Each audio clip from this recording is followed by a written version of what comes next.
అభ్యర్థులు తమ ఓటు హక్కును వినియోగించుకున్నారు. ఇక బీజేపీకి సంబంధించినటువంటి లంకల దీపక్ రెడ్డి ఎప్పుడు ఓటు వేయనున్నారు, అలాగే మీరు ఉన్న చోట ఓటింగ్ ఎలా జరుగుతుంది? జూబ్లీహిల్స్ ఉప ఎన్నికకు సంబంధించి 7 గంటలకు పోలింగ్ ప్రారంభమైంది. అయితే సుమారు గంట 16 నిమిషాలు ఇప్పుడు పోలింగ్ స్టార్ట్ అవుతుంది. సో ఈ నేపథ్యంలో కూడా ఇప్పుడే ఒక్కొక్కరుగా పోలింగ్ కేంద్రాలకు తమ ఓటు హక్కును వినియోగించుకోవడానికి తరలి వస్తున్నారు. అయితే ప్రస్తుతం మనం వెంకటగిరి పోలింగ్ స్టేషన్ దగ్గర ఉన్నాయి. ఇక్కడ 2 పోలింగ్ కేంద్రాలు ఉన్నాయి. అయితే 4 బూతులు ఉన్నాయి. ఈ 4 బూతుల్లో ఒక్కొక్క బూత్కి 1000 ఓట్ల చొప్పున సుమారు దాదాపు అంటే 3500 చిల్లర ఓట్లు ఇక్కడ ఉన్నాయి. సో ఈ క్రమంలో కూడా ఈ 3500 మంది ఓటర్లు ఇక్కడ ఓటు హక్కు వినియోగించుకోవడానికి ఇక్కడికి పోలింగ్ కేంద్రాలకు తరలి వస్తున్నారు. మనం చూస్తున్న విజువల్లో అంటే పోలింగ్ ప్రక్రియ ప్రారంభం కాగానే ఏదైతే మందకొండిగా సాగింది, ఇప్పుడిప్పుడే ఏదైతే ఓటర్లు ఇక్కడికి బారులు తీరుతున్న పరిస్థితి కనిపిస్తుంది. సో ఈ నేపథ్యంలో కూడా ఇక్కడ పోలీసులు అంటే ఎలాంటి ఈ వెంకటగిరి ప్రాంతంలో ఎలాంటి అవాంఛనీయ ఘటనలు జరగకుండా అన్ని ఏర్పాట్లు చేశారని చెప్పొచ్చు. ఈ నేపథ్యంలో కూడా దీనికి సంబంధించి మొత్తం జూబ్లీహిల్స్ ఉప ఎన్నికలు జూబ్లీహిల్స్లో మొత్తం 4,01,360 ఓట్లు ఉన్న నేపథ్యంలో కూడా అన్ని పోలింగ్ కేంద్రాల్లో పోలింగ్ ప్రారంభమైంది. అయితే ఏదైతే ఈవీఎంలో ఎలాంటి మొరాయింపు జరగకుండా కూడా ఇప్పటికీ ప్రత్యేకంగా చర్యలు అయితే చేపడుతున్నారు. సో ఇప్పటికీ అభ్యర్థులు ఏదైతే ఈ బీఆర్ఎస్ అదేవిధంగా ఇటు కాంగ్రెస్ అభ్యర్థులు తమ ఓటు హక్కు వినియోగించుకున్నారు. మరికొద్దిసేపట్లో కూడా బీజేపీ అభ్యర్థి లంకల దీపక్ రెడ్డి కూడా తమ ఓటు హక్కు వినియోగించుకున్నారు. సో పోలింగ్ ప్రక్రియ కాగానే ఏదో బీఆర్ఎస్ అభ్యర్థి మాగంటి సునీత ఓటు హక్కు వినియోగించుకుంది. మరి కొద్దిసేపటి క్రితమే నవీన్ యాదవ్ కూడా కాంగ్రెస్ అభ్యర్థి ఓటు హక్కు వినియోగించుకున్న పరిస్థితి కనిపిస్తుంది. జూబ్లీస్ లో కొన్ని బూతుల్లో వచ్చేసి కాంగ్రెస్ ని పోలినటువంటి టీ షర్ట్లు ధరించి అక్కడ కొంతమంది హల్చల్ చేస్తున్నారు. సీరియల్ నెంబర్ 2తో టీ షర్ట్లు వేసుకుని ప్రచారం చేస్తున్నారు అని చెప్పి కూడా అన్నారు. ఫిర్యాదు చేసినప్పటికీ పోలీసులు గాని అలాగే అధికారులు గాని పట్టించుకోవడం లేదని చెప్పంటున్నారు. బీఆర్ఎస్ కార్యకర్తలపై గొడవలకు దిగుతున్నారని చెప్పి కూడా కొంతమంది చెప్తూ ఉన్నారు. శ్రీనివాస్, షేక్పేట్ డివిజన్ విషయానికి వస్తే షేక్పేట్ డివిజన్ దగ్గర బీఆర్ఎస్ కి సంబంధించిన ఏదైతే కార్యకర్తలు కావచ్చో బీఆర్ఎస్ అక్కడ స్థానిక నేతలు ఆ డివిజన్ పరిధిలో ఉండడంతో పాటు అంటే అక్కడ పోలింగ్ కేంద్రం దగ్గర ఉన్న నేపథ్యంలో కూడా వారిని ఉంచి మమ్మల్ని అక్కడ నుండి పంపిస్తున్నారు పోలీసులు అంటూ కూడా పోలీసులతో కాంగ్రెస్ కి సంబంధించిన ఏదైతే నేతలు వాగ్వాదం అంటే ఏదైతే గొడవకు దిగిన పరిస్థితి. ఈ నేపథ్యంలో కూడా మరొక వైపు ఇటు కాంగ్రెస్ నేతలు టీఆర్ఎస్ అంటే ఏదైతే అభ్యర్థి సీరియల్ నెంబర్ సీరియల్తో కూడా అభ్యర్థి కాంగ్రెస్ టీ షర్ట్లు వేసుకొని కూడా తిరుగుతున్నారంటూ కూడా బీఆర్ఎస్ ఇప్పటికే ఏదైతే చెప్తున్న నేపథ్యం ఉంది. సో ఈ క్రమంలో కూడా అయితే ఇలాంటివి అక్కడ ఎవరైతే టీ షర్ట్లు వేసుకొని తిరుగుతున్నారో వారిని 100 మీటర్లు అంటే ఈ పోలింగ్ కేంద్రానికి 100 మీటర్ల దూరం అవతల నుండి కూడా అంటే లోపలికి రానియకుండా పంపించేసిన పరిస్థితి కనిపిస్తుంది. సో వారి ఆ టీ షర్ట్లు వేసుకోవద్దని కూడా ఇప్పటికే పోలీసులు చెప్తున్న పరిస్థితి. సో ఈ క్రమంలో కూడా గొడవలు జరగకుండా అన్ని జాగ్రత్తలు అయితే పోలీసులు తీసుకుంటున్నారు. సో ఈ పోలింగ్ ప్రక్రియ అయితే ఇప్పటికే అంటే వేగం పుంజుకుందని చెప్పొచ్చు. అంటే ఇప్పుడు ఇక్కడ వెంకటగిరి ఏదైతే 2 పోలింగ్ స్టేషన్లో 4 బూతులు ఉన్న నేపథ్యంలో కూడా ప్రస్తుతం అంటే మనకొందిగా సాగుతున్న నేపథ్యంలో కూడా ఒక్కో బూత్లో 100 నుండి 150 మంది ఓటర్లు తమ ఓటు హక్కు వినియోగించుకున్నారని చెప్పొచ్చు. సో కొద్ది సేపట్లో ఈ ఓటింగ్ శాతం పెరిగే అవకాశం ఉంది. ఓటర్లు ఇప్పుడే తమ ఇంటి నుండి ఈ పోలింగ్ కేంద్రాలకు వస్తున్న పరిస్థితి ఉంది తమ ఓటు హక్కు వినియోగించుకోవడానికి. అదేవిధంగా వృద్ధులకు ప్రత్యేకంగా కూడా వృద్ధులకు దివ్యాంగులకు ఇంటి దగ్గర ఓటు హక్కు వినియోగించుకునే ఏదైతే సౌకర్యం కల్పించిన నేపథ్యంలో వారు తమ ఓటు హక్కును ఇంటి దగ్గరే వినియోగించుకుంటున్నారు.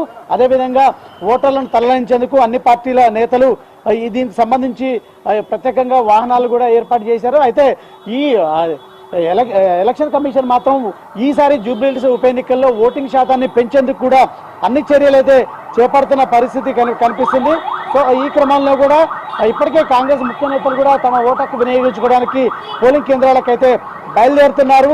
అయితే మొత్తం 2400 మంది పోలీసులతో భారీ భద్రత కూడా ఏర్పాటు చేశారు. అయితే 407 పోలింగ్ కేంద్రాలు ఉన్నాయి. 139 ప్రాంతాల్లో 407 పోలింగ్ కేంద్రాలు ఉన్నాయి. అయితే 2060 మంది ఎన్నికల సిబ్బంది ఈ జూబ్లీహిల్స్ ఉప ఎన్నికల్లో పాల్గొంటున్నారు ఈ పోలింగ్ సంబంధించి. అయితే ఒక బూత్లో ఒక కంట్రోల్ యూనిట్ 4 బ్యాలెట్ యూనిట్లను ఏర్పాటు చేశారు.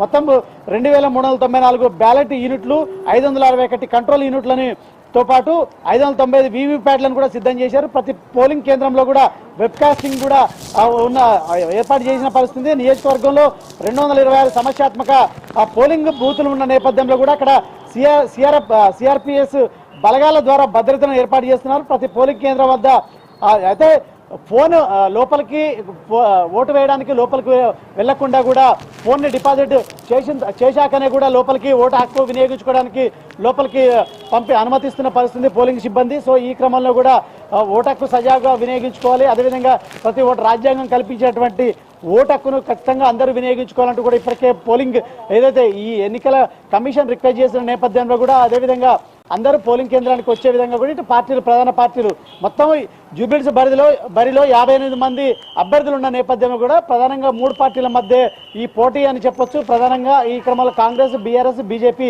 పార్టీల మధ్య పోటీ నెలకొంది. ఈ నేపథ్యంలో కూడా 3 పార్టీలు పోటాపోటీన ఓటర్లను ఏదైతే పోలింగ్ కేంద్రాలకు తరలించేందుకైతే ఇప్పటికి అన్ని ప్రత్యేకంగా వాహనాలు కూడా ఏర్పాటు చేశారు.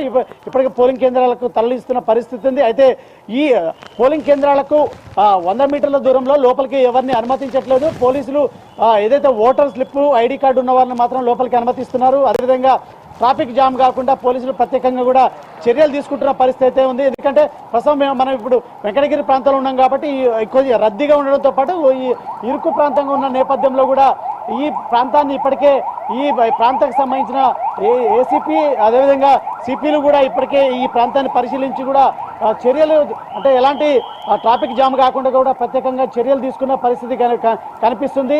ఈ నేపథ్యంలో కూడా అంటే దగ్గర ప్రాంతాల్లో ఉన్నటువంటి వృద్ధులు కావచ్చు, అదేవిధంగా ఇటు మిగతా ఎవరైతే ఓటర్లు ఉన్నారో వచ్చి ఓటు హక్కునైతే ఇప్పటికే కొంతమంది వినియోగించుకుంటున్న పరిస్థితి ఉంది. ఓటు వేసి బయటికి హ్యాపీగా తమ వేలిముద్రను చూపిస్తూ కూడా ఓటు హక్కు వినియోగించుకుంటున్నట్టు కూడా చూపిస్తున్న పరిస్థితి అయితే కనిపిస్తుంది. సో ఈ క్రమంలో కూడా ఇప్పటికీ అంటే ఓటింగ్ శాతం పెరిగేందుకు కూడా ఇంకా స్పీడ్గా అంటే మధ్యాహ్నం వరకే 50% ఓటింగ్ వచ్చే విధంగా కూడా అన్ని చర్యలు అయితే చేపడుతున్న పరిస్థితి అభ్యర్థులు. ఎందుకంటే దీంతో పాటు ఇక్కడ జూబ్లీహిల్స్ నియోజకవర్గంలో ఇటు ఏదైతే బస్తీలు ఎక్కువ ఉన్న నేపథ్యంలో ఈ బస్తీ వాసుల్ని పోలింగ్ కేంద్రాలకు తరలించేందుకు కూడా అన్ని ప్రత్యేకంగా చర్యలు కూడా చేపడుతున్నారు. సో ఈ క్రమంలో కూడా చేపడుతున్న పరిస్థితి కనిపిస్తుంది. దీంతో పాటు ఇటు ఏదైతే సినీ కార్మికులకు సంబంధించి కూడా వారికి కూడా ప్రత్యేకంగా వాహనాలను కూడా ఏర్పాటు చేసి ఇక్కడికి తరలిస్తున్న పరిస్థితి. సో అంటే పోలింగ్ కేంద్రం దగ్గర పరిధిలో ఉన్న వారిని ఆటోల్లో తరలిస్తున్నారు. అదే దూరంగా ఉన్న వాళ్ళని ప్రత్యేకంగా కార్లలో కూడా తరలిస్తున్న పరిస్థితి అయితే కనిపిస్తుంది. సో మరికొద్దిసేపట్లయితే ఓటింగ్ శాతం అయితే పెరిగే అవకాశం అయితే ఉంది అని చెప్పొచ్చు. Bona. Right, thank you Srinivas.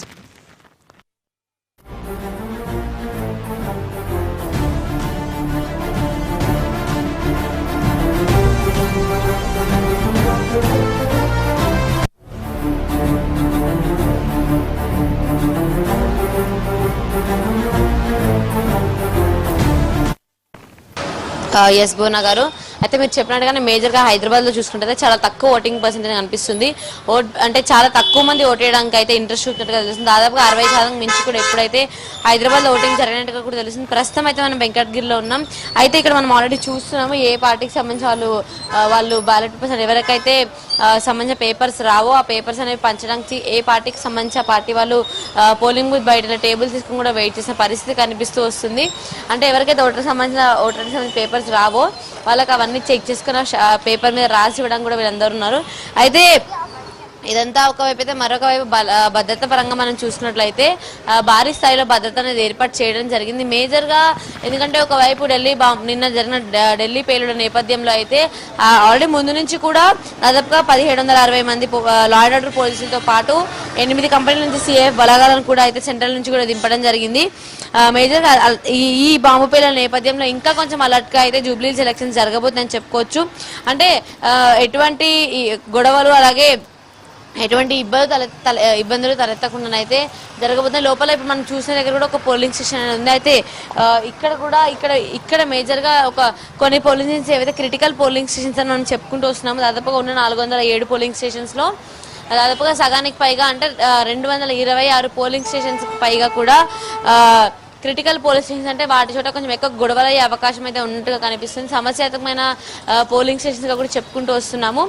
అయితే ఇటువంటి పోలింగ్ స్టేషన్స్ దగ్గర మేజర్ గా స్పెషల్ ఫోర్స్ ఏదైతే దింపారో వాళ్ళనైతే పెట్టడానికి కూడా మొగ్గు చూపారంట. అయితే ఇంకొక వైపు 3 అంచెల భద్రత కూడా ఏర్పాటు చేయడం జరిగింది. మేజర్ గా 3 అంచెల భద్రత మనం చూసుకున్నట్లయితే ఒకటి ఏంటంటే లోపల ఓటింగ్ పోలింగ్ ఎలా జరుగుతుంది అన్న దాన్ని చూపించడానికి వెబ్ కెమెరాస్ కూడా పెట్టి డైరెక్ట్ ICCC ఏదైతే కమాండ్ కంట్రోల్ సెంటర్ ఉందో అక్కడ మరియు అలాగే ఎలక్షన్ కమిషన్ దగ్గర కూడానైతే పూర్తి స్థాయిలో కూడా వెబ్ కెమెరాస్ ద్వారానైతే చూపించబోతున్నారు. అలాగే ఇంకొకటి ఏంటంటే పోలీసుల భద్రత, ఇంకా మూడో భద్రత ఏంటంటే డ్రోన్స్ అనేవి కూడా పెట్టయితే పూర్తి స్థాయిలో 3 అంచెల భద్రత ఏర్పాటు చేస్తారు. డ్రోన్ సెక్యూరిటీ సిస్టమ్ ఏదైతే ఉందో ఆ డ్రోన్ సెక్యూరిటీ సిస్టమ్ ద్వారానైతే దాదాపుగా పోలింగ్ స్టేషన్ కి 100-150 అడుగుల చుట్టుపక్కల ఏమన్నా గొడవలు ఏమన్నా జరుగుతున్నా కూడా వాటన్నిటి కూడా మానిటర్ చేయడానికి అయితే డ్రోన్ సెక్యూరిటీ సిస్టమ్ కూడా పెట్టడం జరిగింది. మనం చూస్తున్నాం ఆల్రెడీ ఒక్కొక్కరిగా ఓటు వేసి పోలింగ్ స్టేషన్ నుంచి కూడా వెళ్తున్న పరిస్థితులు కనిపిస్తూ వస్తున్నాయి. ఇదంతా ఒకవైపు అయితే ఇంకొకటి ఏంటంటే ఏదైతే ఈ ఢిల్లీ పేర్లు నేపథ్యంలో అంటే మేజర్ గా హైదరాబాద్ అంతా కూడా హై అలర్ట్ లో అయితే ఉంది. ఎందుకంటే ఎక్కడికక్కడ తనిఖీలు చేస్తున్నారు, నాకాబందీ పెట్టి ఎవరిని కూడా అందరినీ ఎక్కడికక్కడ ఆపేసి కూడా తనిఖీలు చేసిన పరిస్థితులు కనిపిస్తూ వస్తున్నాయి. ఇటువంటి ఈ పరిస్థితుల్లో కూడా శాంతియుతంగా ఎలక్షన్స్ కొనసాగాలి అనే ఉద్దేశంతో అయితే భారీ స్థాయిలో ఏర్పాట్లు ఇంకా అంటే ఆల్రెడీ ముందుగానే చేసిన ఏర్పాట్లను ఇంకా కొంచెం పకడ్బందీగా కూడా ఇంకా చేసినట్టుగా తెలుస్తుంది. ఎందుకంటే ఆల్రెడీ మేజర్ గా నిన్న పొద్దున కూడా రాజేంద్ర నగర్ ఏరియాలో అయితే టెర్రరిస్టులను కూడా పట్టుకునే పరిస్థితులు కనిపిస్తూ వస్తున్నాయి. అయితే ఇంకా టెర్రరిస్టులు ఎవరైనా ఉన్నారా అంటే మేజర్ గా ఈ టెర్రరిస్టులను పట్టుకున్న తర్వాత హైదరాబాద్ లో టెర్రరిస్టులను పట్టుకున్న తర్వాత అక్కడ పేలుడు అనేది జరిగింది. మేజర్ గా ఎక్కడ బాంబు పేలుడు జరిగినా కూడా దాని మూలాలు హైదరాబాద్ లోనే ఉంటాయి అని కూడా చెప్తూ వస్తున్నారు. దాన్ని బేస్ చేసుకుని అయితే ఇటువంటి ఎలక్షన్స్ జరుగుతున్న ఈ సమయంలో ఎటువంటి ఇబ్బంది తలెత్తకుండా భారీ స్థాయిలో ఏర్పాట్లు చేశారని చెప్పుకోవచ్చు.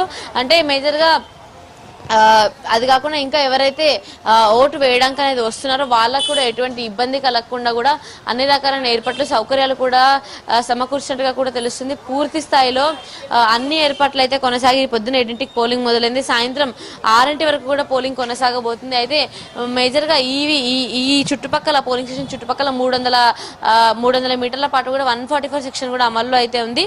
ఈ 144 సెక్షన్ కూడా చూస్తుంటే కూడా షాప్స్ అన్ని కూడా చుట్టుపక్కల మనకి పోలీస్ స్టేషన్ చుట్టుపక్కల షాప్స్ అన్ని కూడా క్లోజ్ చేశారు. అలాగే పోలీసులు కూడా ఎప్పటికప్పుడు పాట్రోలింగ్ వెహికల్ కూడా ఎప్పటికప్పుడు తిరుగుతూ ఎటువంటి గొడవలు ఎక్కడ జరుగుతున్నాయి అనేది మొత్తం పూర్తి స్థాయిలో కూడా చూపిస్తూ వస్తున్నారు. చుట్టుపక్కల 300 మీటర్ల వరకు కూడా మొత్తం పూర్తిగా అన్ని కూడా 144 సెక్షన్ అంటే అన్ని షాప్స్ అవి కూడా క్లోజ్ చేస్తున్న పరిస్థితులు కనిపిస్తూ వస్తున్నాయి.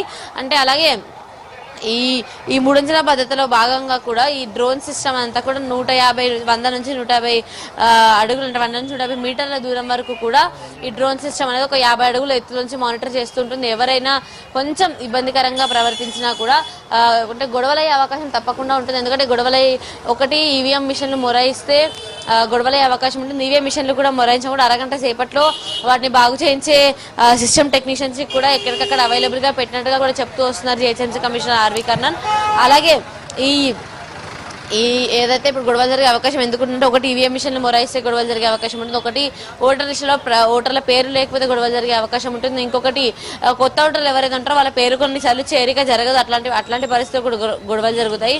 అలాగే దొంగ ఓట్లు అనేది వేయానికి వచ్చిన పరిస్థితులు కూడా గొడవలు జరిగే అవకాశం ఉంటుంది. వీటన్నింటినీ కూడా మానిటర్ చేయడానికి అయితే ఈ 3 అంచెల భద్రత అనేది ఏర్పాటు చేయడం జరిగింది. అంటే ఈ 3 అంచెల భద్రత కూడా మనం ఆల్రెడీ చెప్పుకున్నాం. పోలింగ్ స్టేషన్ లోపలనేమో మేజర్ గా ఈ వెబ్ కెమెరాస్ పెట్టయితే మానిటర్ చేస్తారు. దాని తర్వాత పోలింగ్ స్టేషన్ బయట మనం చూసుకున్నట్లయితే ఒకటి పోలీసుల ద్వారా భద్రత ఏర్పాటు చేస్తే CIF బలగాలతో పోలీసులతో సరెండర్ పోలీసులతో, ఇంకొకటి ఏంటంటే ఈ డ్రోన్ మానిటరింగ్ సిస్టమ్ ఏర్పాటు చేశారు. అండ్ అలాగే మనం చూసినా కూడా షాప్స్ అనేవి కూడా క్లోజ్ చేసిన పరిస్థితి కనిపిస్తూ వస్తుంది. అంటే పూర్తి స్థాయిలో ఇప్పటికైతే శాంతియుతంగా అయితే జూబ్లీ హిల్స్ ఎలక్షన్స్ కొనసాగుతాయని చెప్పుకోవచ్చు భువన గారు. Right, thank you Suchitha.